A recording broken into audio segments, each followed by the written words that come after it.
Traffic accidents and distracted drivers are some of the dangers you face on the highway. Tonight, the King 5 investigators expose another threat, the growing number of drivers threatened by guns. Chris Ingalls is in our studio tonight. Chris, you found hundreds of these incidents occur on freeways each year. Yeah, Greg, Joyce, we tracked hundreds of these gun-related calls in King County alone. We asked the question after several high-profile shootings earlier this year. Is it coincidence or something that is going on that does make us more unsafe on the interstate? I'm going down I-5 south. Like 250,000 other drivers on any given day. And I was about in the SeaTac area. Evan Dyer traveled Interstate 5 in King County in late December. In slowing traffic, he came bumper to bumper. He came up on me really, really quickly. With an aggressive driver. He slammed on his brakes because I didn't move out of his way. And then all of a sudden, I heard a big pop. I was like, I think this guy shot at me. I need to get his license plate number. He admits it wasn't smart to give chase while fumbling with his cell phone. I'm trying to film like this, trying to zoom in, but we're going as fast as we can. This is Dyer's last view before the suspect car veered from an off-ramp back onto the highway to make a getaway, but not before crashing through road signs. He wasn't laughing a bit later when he saw this in his car's rear panel. I came out around the car and I saw the punctured hole right there, and I was like, oh crap. The bullet's here. He might have been trying to shoot you. 100% he was. 100%. And they just shot in my car, like 3 times. I had a person in a Jeep point a gun at me. Once I heard shots, I ducked my head, you know. The King 5 investigators analyzed a year's worth of gun-related 911 calls to the State Patrol from King County interstates and highways. We are overhead, have the vehicle in sight, and are recording. An additional RP observed the driver of that vehicle throw a firearm out of the window. Many are reports of someone flashing a gun. And you said a handgun? Yeah.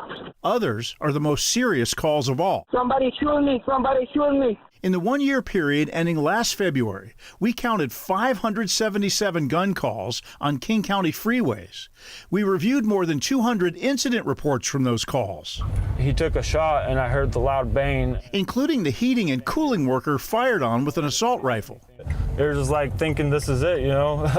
I'm gonna get shot for no reason, you know. It seems like it maybe came in this direction. There's the initial hit. The military veteran who reported that a BB or bullet glanced off his windshield. Because it didn't sound like just a rock hitting the car. So there's a shooting that occurred south on I-5 just north of 320th. And the couple whose shopping trip ended in gunfire. I was just driving normally and they shot him. I was sobbing, crying. I couldn't breathe for how much I cried. Isabella asked that we not use her real name. She was in the passenger seat of this Honda Civic on I-5 in December. A bullet, fired by another driver, shattered the window and hit her boyfriend in the neck. And then I saw my boyfriend over. He was kind of saying bye to me because he didn't know he was going to make it.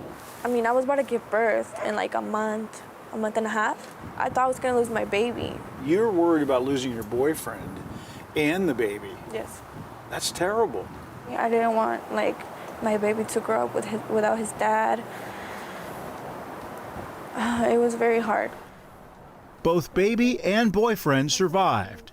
The State Patrol later arrested an Auburn man and charged him with drug-fueled shootings of up to a half dozen random motorists. The least place I expected was a freeway. I thought a car was a safe place. But you are more unsafe on the interstate, according to State Patrol data reviewed by the King 5 investigators. We compared the 577 gun calls in the past year to the year before the COVID pandemic shutdowns in March of 2020. Since then, there's been a 70% increase in gun-related calls on King County freeways. What is going on out there since COVID? There was no traffic. You get used to that. And once traffic starts coming back, your commute time rises and rises. Could that potentially be why there's more aggravation? So there may be more people getting cut off, more people being bumper to bumper, more frustration. It could be part of it. Here's what you should know when you're behind the wheel, and this is important.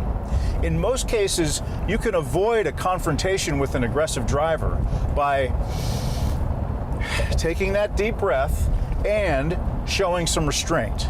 Don't engage with them, don't brake check them. If you can get out of their way.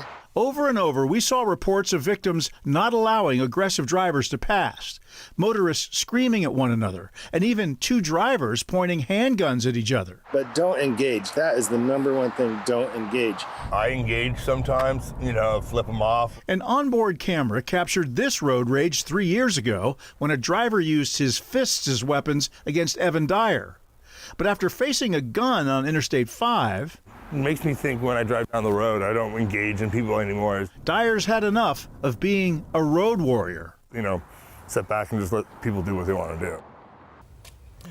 So the guy that shot at that driver, Evan Dyer, got away. The suspect from the earlier case faces an assault charge.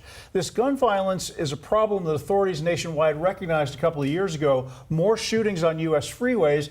I think what's telling about the most recent numbers that we've analyzed is that we still haven't put the brakes yet on this dangerous highway trend. And then what about the person? Is there a profile of a typical person who's behind an incident like this? Well, it's very clear that it's men. I mean, I read 204 incident reports, and I recall only one female suspect. She was accused of waving a gun during a traffic dispute, but by and large, men. The takeaway here, don't engage. Don't engage. All Good right. advice. Yeah. Chris, thank you. Yep. King 5 investigators are dedicated to serving the public interest through watchdog journalism. If you'd like to submit a tip to our team, email investigators@king5.com.